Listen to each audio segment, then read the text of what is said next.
여러분 반갑습니다. 어제 광주에 이어 오늘 이곳 전남에서 다시 만나게 되어 더욱 기쁩니다. 올해는 특별히 한반도 평화 공동사업 추진위를 구성하고 노무현재단 한반도 평화포럼 포럼 사의제가 전라남도 광주광역시 경기도와 함께 9.19 평양 공동선언 6주년 기념 행사를 함께 준비해 주셨습니다. 노고에 감사드립니다. 특히 민주주의와 평화의 성지 광주와 전남에서 한반도 평화를 향한 마음을 하나로 모아주신 김영록 지사님, 강기정 시장님, 그리고 전남도민과 광주시민 여러분께 각별한 감사의 말씀을 드립니다. 지난해에 이어 올해에도 기념 행사를 후원해 주신 에버트 재단에도 다시 한번 감사드립니다. 올해 기념 행사에는 국내외 종교, 시민사회 단체들로 구성된 한반도 평화행동도 함께하고 있습니다. 평화를 향한 국민들의 열망을 확산하는 데 큰 힘이 될 것입니다. 오늘 환영사를 해주신 김희중 대주교님과 영상 축사를 보내주신 브래드 셔먼 미 하원 의원께도 깊은 존경과 감사 인사를 드립니다. 한반도 평화를 위한 대주교님의 기도와 헌신은 우리에게 많은 가르침과 용기를 주고 있습니다. 브래드 셔먼 의원은 미 하원의 한반도 평화법안 제출에 앞장섰고 지금까지 하원 의원 46명의 법안 지지 서명을 이끌어내 우리에게 큰 각성을 주고 있습니다. 6년 전 나는 김정은 국방위원장과 함께 역사적인 평양 공동선언을 했습니다. 더 이상 한반도에 전쟁의 위험은 없을 것이라는 선언이었습니다. 그리고 첫 단계 실천 방안으로 9.19 군사합의를 체결했습니다. 서해 5도와 군사 분계선 일대에서 적대 행위를 종식하고 우발적 충돌의 위험을 원천적으로 없애기 위한 매우 구체적이며 실효적인 방안을 담은 합의였습니다. 9.19 군사합의는 하노이 노딜로 한반도 평화 프로세스가 중단되고 남북 관계가 단절되는 과정 속에서도 한반도의 군사적 상황을 안정적으로 관리하는 평화의 안전핀 역할을 충실히 했습니다. 그러나 현 정부 들어 9.19 군사합의는 파기되었고 한반도는 언제 군사적 충돌이 일어날지 모르는 위태로운 상황이 되었습니다. 북한의 미사일 도발은 갈수록 심해지고 남북 간의 말폭탄은 더욱 거칠어지고 있습니다. 남북한은 이제 오물풍선과 대북 확성기 방송 같은 비군사적 형태의 충돌을 시작했습니다. 당장 중단하지 않으면 어느 순간 군사적 충돌로 번질 수도 있는 위험천만한 일입니다. 북한은 이제 남북한 관계를 적대적 두 국가로 규정했습니다. 매우 우려스럽습니다. 평화와 통일이라는 결의의 염원에 역행하는 반민족적 처사라 하지 않을 수 없습니다. 정부의 대응은 상황을 더욱 악화시키고 있습니다. 힘에 의한 평화만을 외치며 대화를 포기하고 자유의 북진을 주장하며 사실상 흡수통일 의지를 피력함으로써 북한과의 신뢰 구축과 대화를 위해 흡수통일 의지가 없음을 거듭 표명해왔던 역대 정부의 노력을 물거품으로 만들었습니다. 더욱 우려되는 것은 한반도를 둘러싼 냉전구도가 새롭게 강화되고 있다는 점입니다. 신냉전구도는 한반도 평화와 우리 국익에 치명적인 악영향을 줄 것이 명백합니다. 진영을 나눠 대립하는 냉전구도는 남북 간의 화해와 협력의 길을 막고 한반도 비핵화를 더욱 어렵게 만들 것이며 대한민국의 경제 발전과 번영에도 큰 걸림돌로 작용할 것입니다. 그러나 우리의 바람과 달리 한미일과 북중러의 대결 구도가 한층 강화되고 대한민국이 첨예한 대결 구도의 최전선에 서면서 한반도는 언제 터질지 모르는 신냉전의 화약고가 되고 있습니다. 대한민국이 신냉전 구도 강화에 앞장서거나 편성해서는 안 됩니다. 우리의 안보를 국제 정세에 따라 요동치게 만드는 어리석은 일입니다. 한반도가 군사적 대결의 최전방이 될 위험이 커진다는 사실을 직시해야 합니다. 한반도는 이미 냉전 구도 속에서 세계에서 가장 참혹한 전쟁을 겪은 바 있습니다. 우리에게 평화보다 절실한 과제는 없습니다. 한반도에서는 세계 어느 지역보다 평화의 가치를 최우선에 두어야 합니다. 편중 외교를 탈피하고 국익을 앞세우는 균형 외교로 스스로 평화의 길을 찾고 더 나아가 평화의 중재자가 되어야 합니다. 남북관계가 최악의 상태로 파탄난 현실을 보며 남북관계의 미래를 비관하는 사람들이 많습니다. 그러나 위기 속에서도 희망은 있는 법입니다. 나는 2017년 독일 퀘르버 재단 연설에서 한반도 평화 프로세스를 위한 4대 실천 방안을 제시했습니다.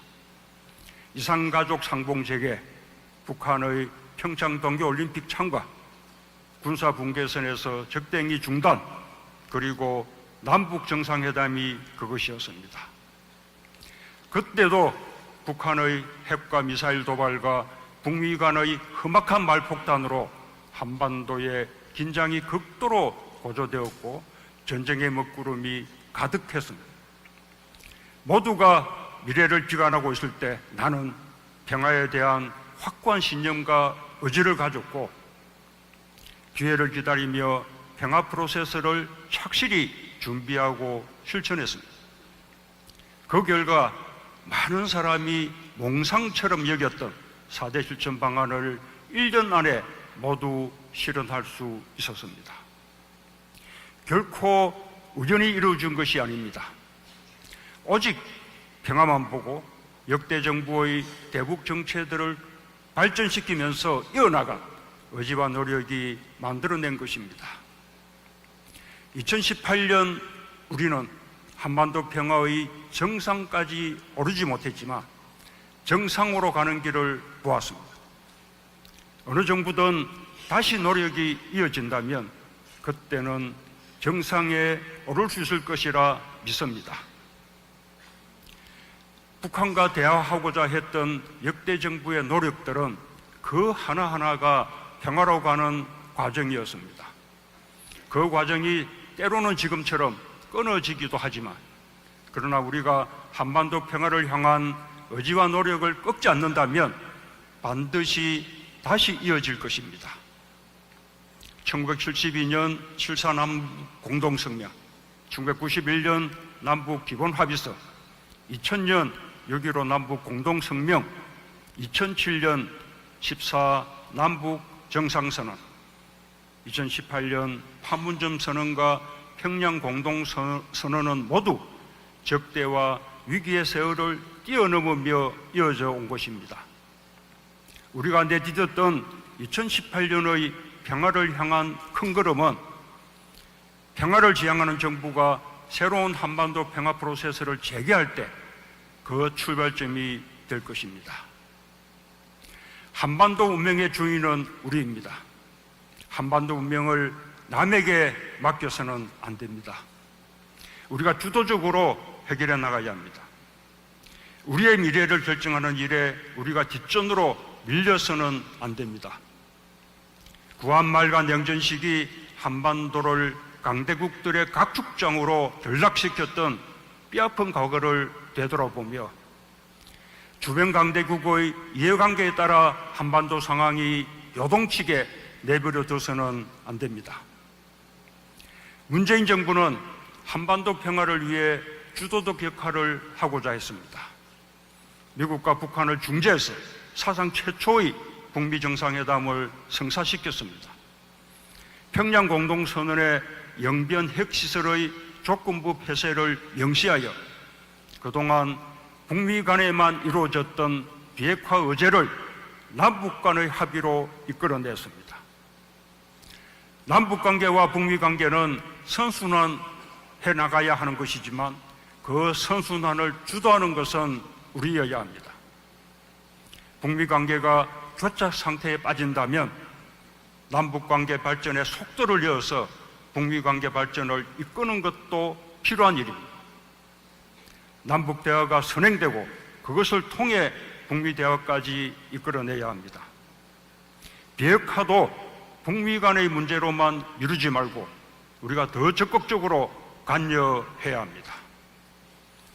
미국의 대선 이후 새 정부가 출범하면 북미 대화 재개가 추진될 가능성이 있습니다. 미국의 입장에서도 갈수록 커져가는 북한의 핵과 미사일 위협을 해결하지 않으면 안 되기 때문입니다. 그럴 때 우리가 과거처럼 이른바 패싱을 당하고 소외되어서는 안 됩니다. 지금 우려되는 것은 그럴 가능성이 없지 않다는 것입니다. 지금처럼 대화를 외면하고 대결 노선만 고집하다가는 언젠가 북미 대화가 재개될 때 지붕만 쳐다보는 우를 범하게 될 것입니다. 판문점 선언과 평양 공동 선언이 우리에게 남기는 교훈은 우리가 한반도 평화를 위해 주도적 역할을 할 수 있다는 사실입니다. 그 소중한 교훈을 잊어서는 안 될 것입니다. 한반도 평화를 위해서는 대화밖에 다른 길이 없습니다. 전쟁 중에도 대화를 하는 것처럼 대화는 할 수 있어서가 아니라 해야 하니까 하는 것입니다. 지금 한반도 상황은 한국 전쟁 이후 가장 위험한 상황입니다. 상대가 좋든 싫든 안보 위기를 해소하기 위한 대화 노력이 절실합니다. 대화는 평화 공존을 전제로 합니다. 대화에는 무엇보다 진정성이 중요합니다. 대화를 하자면서 북한의 체제 붕괴와 흡수 통일을 말한다면 대화가 될 리가 없습니다. 대화의 상대를 더 강경하게 만들고 관계를 경색시킬 뿐입니다. 상황이 더 나빠지기 전에 진정성을 가지고 대화에 나설 것을 현 정부에 촉구합니다. 북한에 대해서도 강력하게 촉구합니다.